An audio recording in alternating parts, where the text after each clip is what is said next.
All right, here we go. Welcome to Jen's Pen Live. Today we have a very, very special guest. This is Jere'My Rankins. He's from Texas, and well, you know what? I'll let him tell you about himself because there's a lot. Jere'My, would you tell us a bit about yourself and your background and how you got to where you are? Yeah, sure. My name is Jere'My Rankins. I'm a licensed professional counselor here in the state of Texas. And, when people think about counselor, they think about traditional talk therapy. And I do a little bit more than that, Jennifer. So just to give you some context, I do psychological testing and assessments for kids and schools. So to see if they really meet criteria for ADHD and different learning disabilities. So I love doing that, testing and assessments. And I also do immigration legal reports for those who are trying to seek asylum coming to the United States legally. So I do a little bit more than just the traditional talk therapy with the alphabets behind my name as licensed professional counselor. But I definitely wasn't always the professional that I am today. So I started off pretty rocky in San Antonio, Texas, just raising hell, I was a knucklehead kid who constantly got into some trouble. And even though I came from a two-parent home, upper middle class, started off really good, I chose the life of the streets, and I made a lot of mistakes to get to where I am today and find my purpose and my mission in life. Isn't that amazing how our biggest mistakes lead us to like our missions? Mm-hmm. You know what I mean? So can you tell us a little bit more about those mistakes and how they Sure. prepared you for what you're doing now? Yeah. So again, I came from a two-parent home, mom and dad, biological parents, but when they moved out of, I guess, the worst part of town, the bad part of town, they moved to a better side. But for some reason, my behavior, it still resembled some of the streets that I came from. And so at 10 years old, 11 years old, I started getting in fights in school, started stealing, breaking into different properties. And at 17, I earned my first felony. I don't know how to say that. So I usually say I caught my first felony at 17. And then at 19, I caught my second one for robbery in San Antonio. And I got sent away for 5 years in the Texas Department of Criminal Justice, with my last 9 months being in solitary confinement. So, when people think about that, you say, you weren't ready to come back to society. Like some of the guards, the prison guards, maybe the warden would say, someone like this is not ready to reintegrate back into society. But I was more than willing to get back out there in the streets and do this work. And so while I was in SEG, well into my sentencing, I started teaching myself Spanish. And so I learned Spanish using old retired textbooks from the 90s.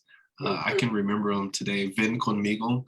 And so I used those textbooks to teach myself Spanish. I learned more about politics. I got my first 2 years of basics out of the way. And so when I came home in 2009, I had this overwhelming desire to not only stop the school to prison pipeline, but I also wanted to help, at-risk youth who were making wrong decisions, choosing to make bad choices. And so that's all I focus on in my private practice is young adults, typically people 25 years and younger, and at-risk youth, teenagers, 12 to 17 years old. That is my demographic. Wow. So was there a particular moment in which you realized that this is the work that you wanted to do? Or was it just like a culmination thing, one thing after another? So it kind of sped up. So once I got, when I went to prison, I said, man, how am I going to market myself when I come out? How am I going to market myself to society? Because yes, I have these felonies on my record. I've got the stigma behind me. I've got no work experience for the past 5 years when I come home. I didn't expect to come home after 5 years. I was hoping 2.5, but stuff happened. And so how was I going to market myself to an employer? How was I going to make the living that I wanted to live, the lifestyle that I wanted to live, I should say. And so as I got closer to discharge from prison, I knew I wanted to go back to college. I knew I wanted to leverage education to work in corporate America, have an office building with the window suite and the office suite. And I wanted all these things. I love dressing up as far as shirt, tie. That was the career that I wanted. And when I came home from prison, I started going to college, and I thought I wanted to work behind the scenes of a major sports program. I thought I wanted to do the executive stuff, but as I went into my major, I learned that I wasn't good at math at all. And so the business marketing and all that other stuff, it just wouldn't work for me. So it's funny because I thought to myself, a very pivotal moment when I came home from college, when I came home from prison, and I started studying, I said, it's not about the money, it's about the impact, my purpose. And so I said, how can I use my experiences in the education to propel me into my future and my purpose? And that's when I came up with minor to major. And that is turning the 5 years of prison that I spent into my minor setback and using it to propel me into my major comeback. And so I wanted the state to recognize me as not only just a reformed convicted felon who was working with these teens, but one who has gone through the licensing and the training with the experience to treat these kids. So that's when I went into the field of social services. That's amazing. That's an incredible story. Just to hear how, I think that gives a lot of people hope too, to hear how you think it's going to be one thing. Just that I'm sorry, I'm kind of all over the place. There's so many things in there that I'd like to talk about. Just that you were able to go in there into prison and have the attitude of like, oh, how am I gonna market myself? How am I gonna be able to get out of this once I come out of prison? How am I going to be able to live the life that I want, and to have that vision for yourself? Mm-hmm.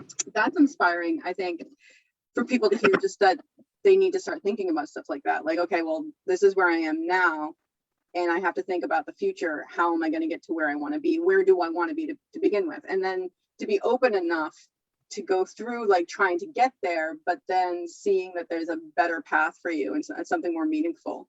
Mm-hmm. I think that's really amazing. That's yeah, really cool. I talk about this in a book that I published a couple of years ago. What's the book called? It's minor to major, turning minor setbacks into major comebacks. Okay. And so in this book, I talk about how the convicted felon, there's several lessons in there for those who have gone through pain and trauma in the past, and how can you use that as leverage to propel you forward. The convicted felon who is coming home from prison or is in prison, how can they prepare themselves for reentry into society?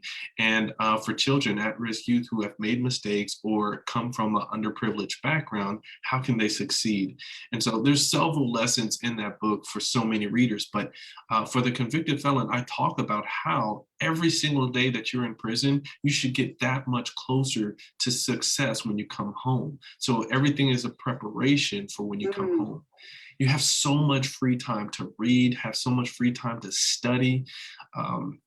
There's so many professionals in prison who have studied law because they wanted to come home sooner. They wanted to give time back and reduce their sentence. There's so many prison lawyers that are good at their craft. And so when they come home, they're paralegals or they go to law school. And I think it's a beautiful thing, but you don't hear enough about those. You really don't. You really don't hear enough about that at all. I mean, that's all. And it gives the time there to, I imagine, like more meaning, Mm-hmm. Yeah. To have all that free time and actually be able to spend it in bettering yourself. Mm-hmm. That's amazing.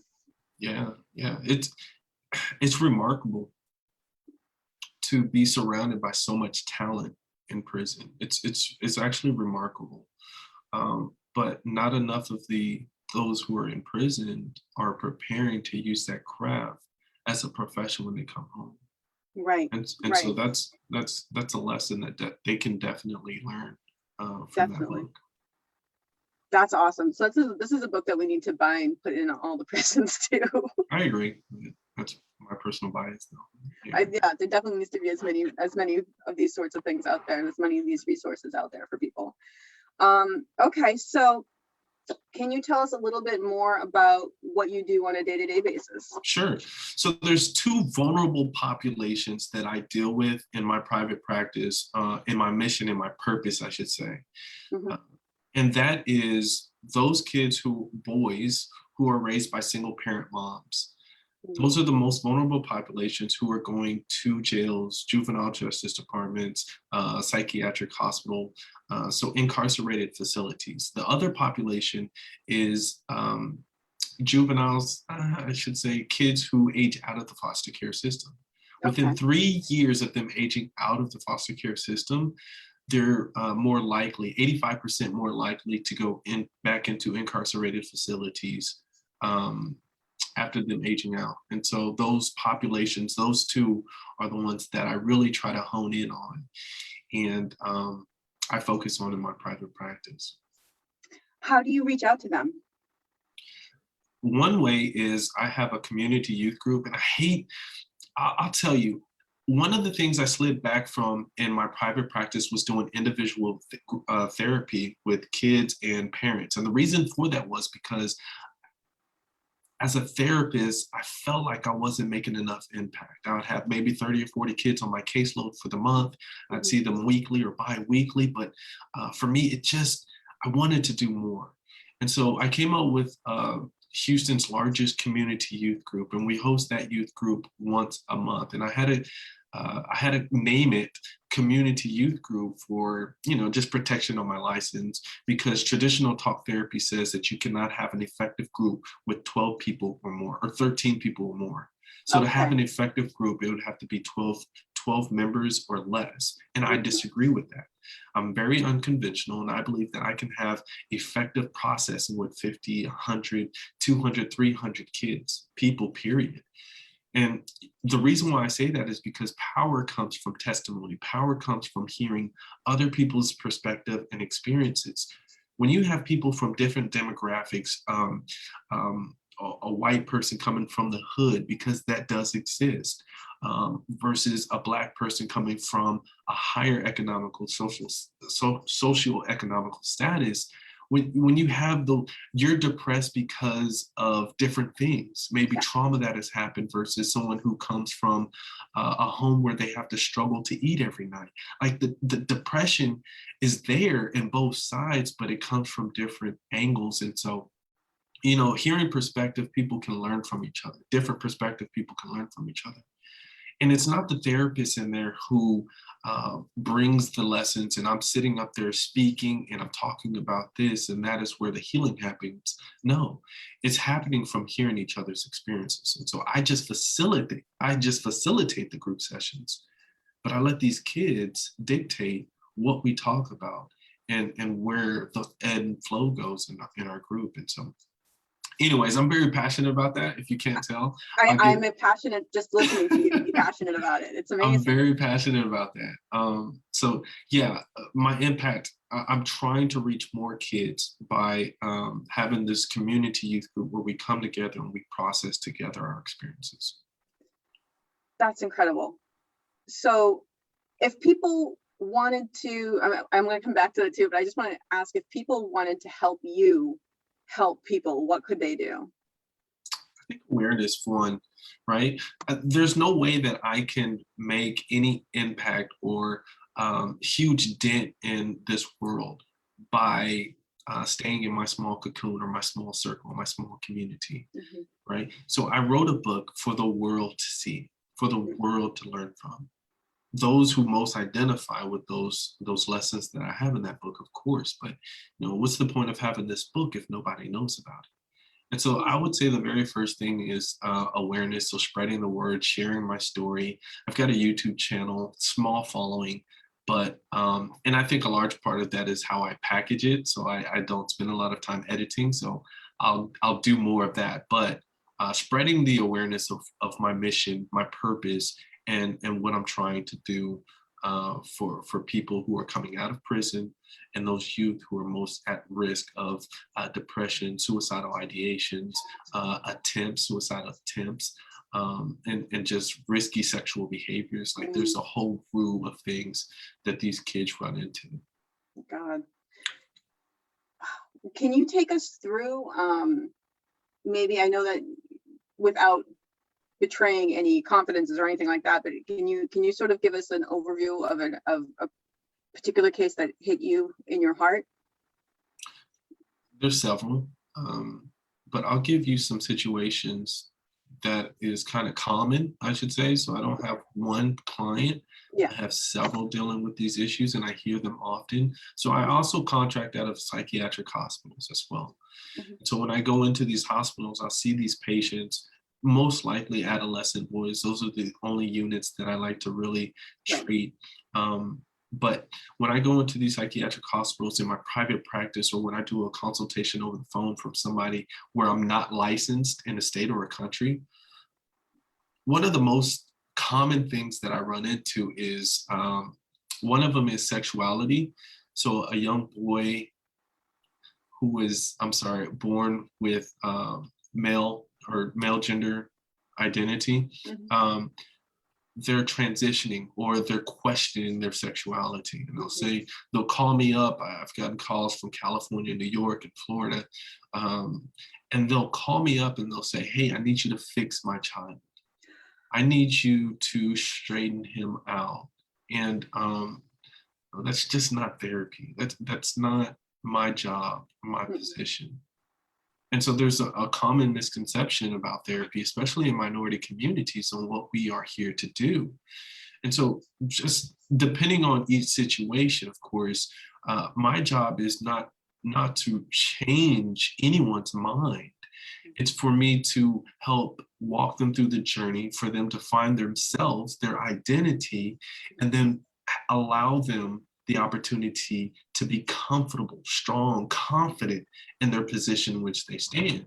So I'm here to walk them through that journey. If they Right. want to make that choice or that decision, let's go with it. And that's with anything, whether it's marital counseling, someone who is contemplating staying together or divorcing. I'm not here to force or impose my values into your Right. life. And so that's one. It really annoys me.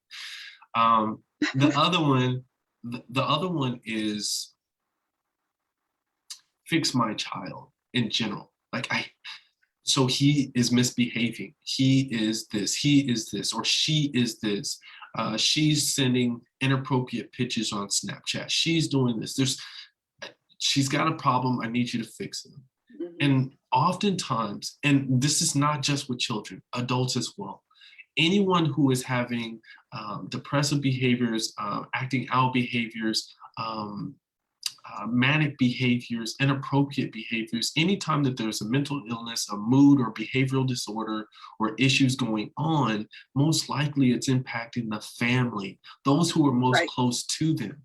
And so I would highly encourage people, if you're listening to this, it's not just you who may need the therapy, it's a family, it's a holistic approach. And so bring in a mom or bring in a sibling, bring in a father. There's so many parents that'll drop their kids off. They'll take the elevator up to my fifth floor office and they'll stay in the car and be on their phone or doing whatever they have to do.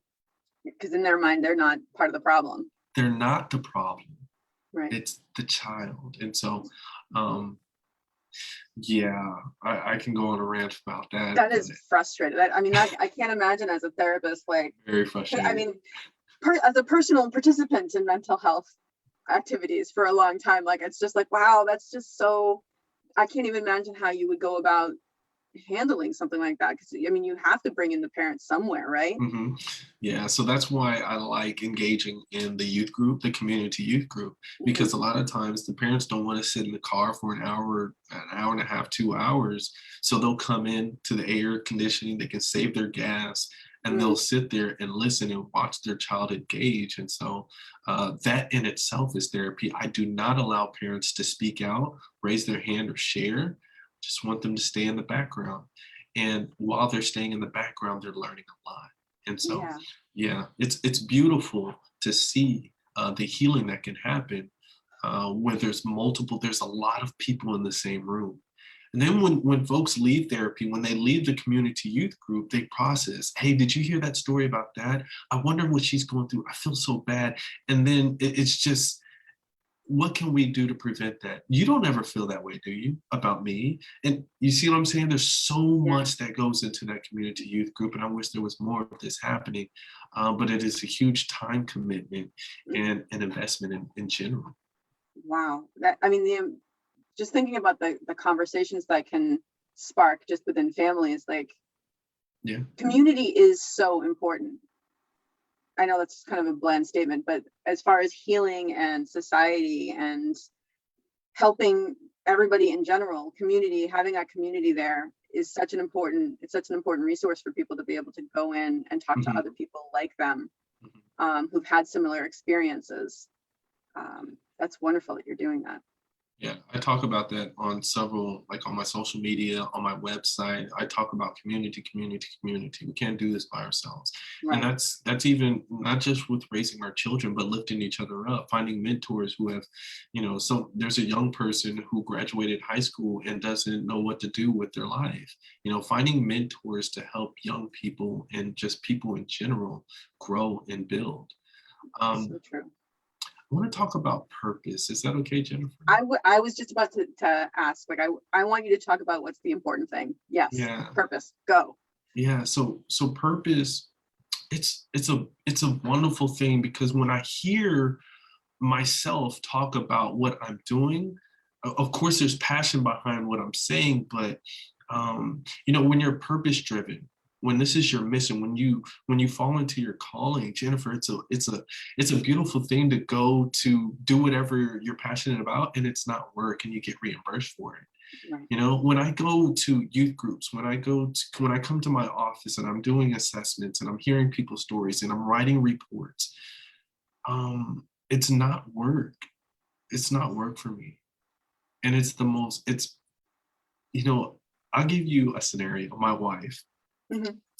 she hates when I stay at the office all day. She can't pull me away. I say, hey, I'm on my way home. I'm on my way home. And it'll take me 45 minutes before I pack my stuff and I walk out to the garage to get in my car. Like, it's hard to pull me away from what I'm passionate about. Hmm. And so, when you find your passion, and of course you've got to practice boundaries, but when you find your passion, or if you have your passion, your mission, I encourage every single person to follow it, to follow your passion, your mission. Because when you go in that direction, it may not seem financially beneficial for you. It may not, but when you're walking in your mission, when you're moving in that direction, things will start falling into place. Yes. Let me tell you a story. When I was in graduate school, my wife went to law school. I went to graduate school. Let me tell you a story. So it kind of answers a question that you were posing earlier in the conversation, and that is, um, when I was going through grad school, I was having so many problems finding an internship, a practicum. And Okay. I would go to psychologists' doors, I would slide my resume under about 19, 20, wasting gas, driving around the city of Houston, finding different psychologists in the phone book or in the directory, and sliding my resume underneath the door, trying to find someone who would take me in. I'd get offered several positions as an intern or a practicum student to come in. And then once I divulged that information, I went to prison, but I got Hmm. out in 2009. It's been, 12, 13 years. No one wanted to give me that opportunity. No one wanted to give me that chance. And rightfully so in some of these occasions, because they were dealing with kids and they Right. didn't want to risk their contracts. They didn't want to risk those negotiations with the state or the city. And they didn't want to, it was a huge liability issue.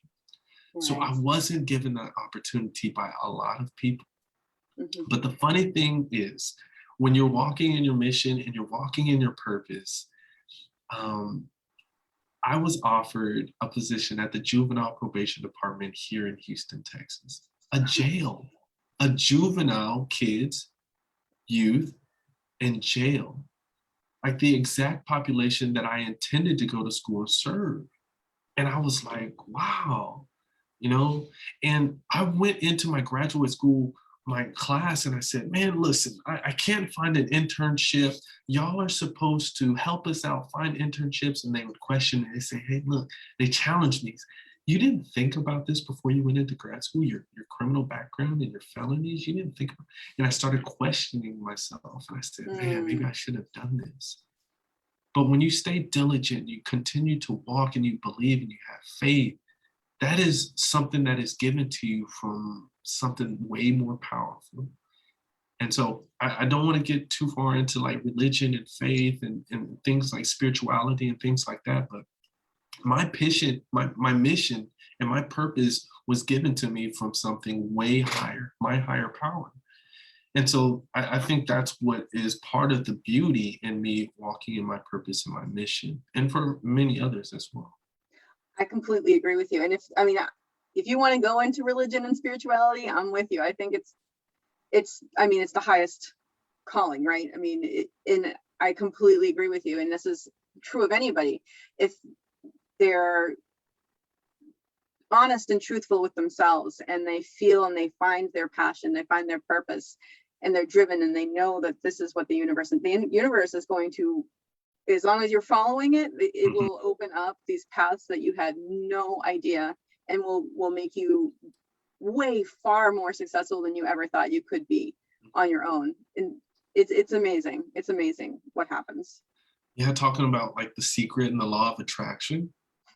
So that energy that we throw out there was so many times where I would hear, you can't do that, like you're a convicted felon, man, it's going to be hard for you. Like those types of things when I came out of prison, said, this is what I want to do. I want to wear a suit and tie. I want to work in corporate America. I want to go to office. I want to have my own office in the corner with the window. I have all of that. It's a blessing. But the thing is, I spoke that into existence and I continued to move. My behavior mimicked my vision. Yes. And so it's important not just to have these dreams or goals, I like to call them. Mm-hmm.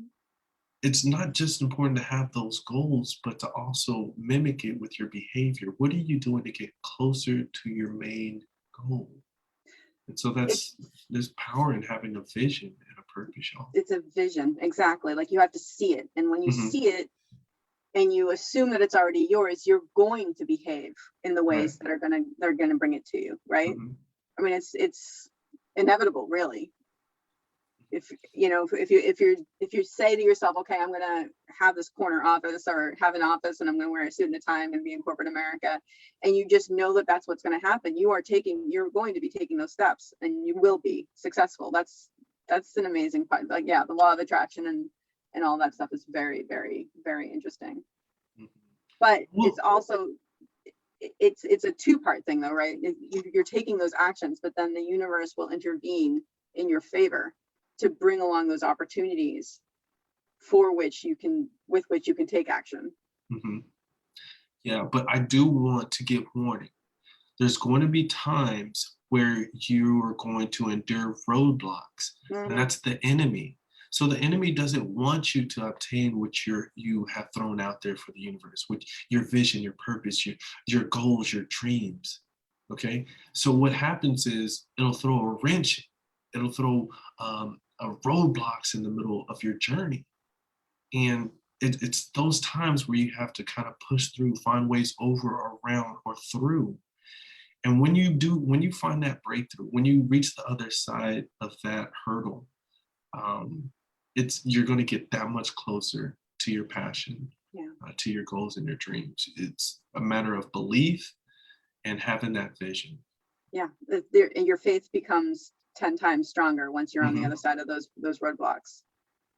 Yeah, I've gone through some times, even recent, where this bad thing, I had a tire blown out, boom, tire, $200. Then bam, the next week I got in a car accident. Oh my gosh, $11,000. And then I got audited from the IRS. Oh my God, that's another $3,000. And I told my wife, I said, man, something great is about to happen. Let me tell you what just happened.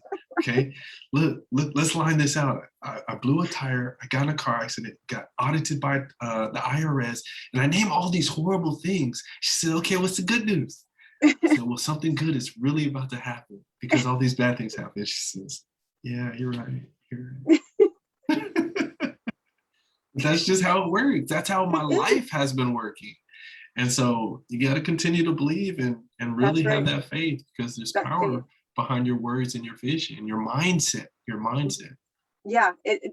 Mindset. That's something I've discovered. So it just sort of the point of it has been really just drilled home to me in the past year and a half, 2 years, like how key mindset is. And if you come up against those things, these difficulties, having the mindset of like, okay, here we go, something great is coming, it's so much Yes. better than like, Ye- because then if you start looking at it like, oh God, and now I'm being like audited by the IRS and I owe this much money, that's just going to, if you concentrate on that, that's just going to keep bringing those things to you. But if you're looking Absolutely. for the good things, you're going to move towards the good things. hmm So your mindset, it trickles down into three phases. Mindset, if you choose to have negative mindsets, thoughts and ideas associated to the negative things that have happened in your environment, it leads to sadness, leads to depression, it leads to anxiety. Mm-hmm. Those mental health issues, they can lead into medical issues. And so there's three it's very deep. It's very deep. And so we have to be conscious. It starts with mindset. Everything that happens in our life, it starts with mindset. Yeah. And then it trickles up to mental health. Then it trickles up into our medical health. And so we've got to keep those into perspective when we're going through life stressors. That's what they are, life stressors. Stressors, right? So if you had what is a typical, where will you start with someone who comes to you for help, one of your sort of target demographics? If they come to you and they're having issues, where do you start to help them change their mindset? I mean, obviously it's going to vary on the individual, but First thing, often what do you see? the first thing is, what is your goal? What do you want? What do you want? And then, a lot of times people don't know.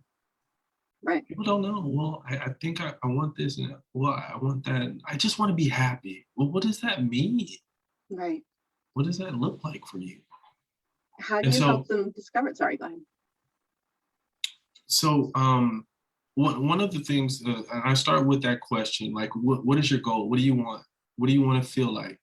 And I start off with short-term goals, meaning relationships, whether it's your wife, your family, your children. If it's a youth, do you want to graduate high school? It sounds very basic, right? Some kids don't want to. Do you want to graduate high school? Why? Right. So that you're gauging their level of motivation, engagement, interest. So I use the kid as an example, but this can happen with the adult as well. You want to stay in your marriage? Why? Okay. And so I ask very specific, strategic questions to gauge interest and motivation. And you need to have both of those to reach the next level. You need to have both of those to reach the next level and whatever it is in your life. Right. And there's phases in our life. A lot of times people don't realize that we go through seasons. So the same friends that we had in our past season aren't going to be some of the same friends that we take into the next season. Some of the same offices, the homes, relationships in general. And so I help people prepare. You're struggling with this. You're entering into a new phase in your life and you need to drop some of this baggage. Now, which one are you going to have the hardest time dropping? Let's focus on that then. Because people are trying to grow. A lot of times people come into my office because they want to get better. They want to grow. Right.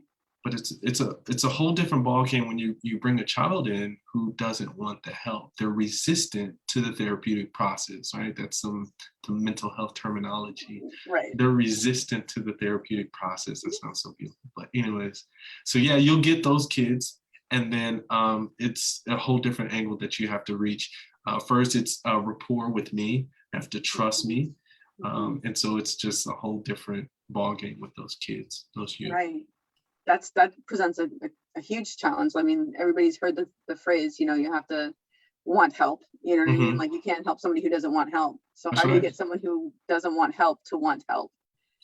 Yeah, therapy is a collaborative approach. It's a collaborative relationship. And so, you'll have a wife who wants to bring her husband in for therapy, but the husband's already checked out. or the Right. husband feels like he doesn't need the help. He doesn't need to listen to someone, you know? And so, you know, if one has checked out, it's just a whole, I've got to bring them in. I've got to find ways to build a bridge, throw it down, cross over, and then we can have a healthy dialogue. And that all starts with a relationship. Mhm. That's fascinating. That's so awesome. Okay, so I don't want to take up too much of your time, but is there something else that we can talk about that you want to put out there? One last thing, one point Yes. I would like to make Take as before we much get time as off. you want. I just don't want to take up too much of your time. We as human beings have to learn how to delay immediate self gratification. Immediate self gratification. That's a hard one. What that means is when we set out to do something, I want to be a YouTuber, I want to be a doctor, I want to be whatever it is that we have set out for ourselves, a goal or a dream. If it doesn't happen soon enough, right away, then we revert, we give up, we forget, we become frustrated.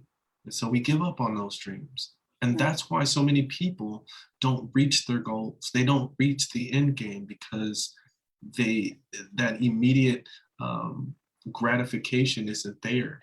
Right. And so I would really encourage you all to not give up based off of the long game. Stay with it, stick with it, because the end result, it will definitely be worth it. So learn how to delay immediate self gratification and reach your dreams, wealth, your goals, your wildest dreams, whatever it is. I promise you, it'll be there at the end of the tunnel. I think, at least in my case, one of the biggest problems I had with that is not being okay with the fact that I am where I am right now. You know what I mean? Like, and being very hard on myself because of that. How would you help somebody to accept where they are and accept the fact that it's gonna take some time, it's gonna take some work, and help them see that it's worth it? I would start off with self esteem and confidence. We Mhm. have to be confident in the process, confident in ourselves, Mhm. and our ability, our willingness to move forward. So there's two things there: resiliency and confidence, self-esteem. And I would work on those two things in therapy or in my consultations, to help them get over that milestone of, um, I'm losing motivation. You know, Right. Mhm. that's something that I would definitely touch on. Yeah, this has been such an interesting and fun conversation, Jeremiah. Um, let's put all your information into the comment section so that people have a way of getting in touch with you. They have a way to get your book. Um, and yeah, let's continue the conversation as much as possible. Yeah, for sure. We're definitely connected on Facebook. I've been watching your journey, and so I will continue to follow you. And I thank you so much for allowing me to be on your platform. I really, really appreciate the opportunity to have you here. This has been fantastic, and I hope that you'll come back. Oh yeah, for sure. Awesome. All right. Well, thank you so much. Have a wonderful time today, and have a great weekend. I hope it's not too hot out there. It's Oh finally my cooling up out goodness, here. scorching. All right. Well, let me sign off. Thank you everybody for coming, and put any comments down below. Anything you want Jeremiah to answer. Any thoughts you have. So, thank you.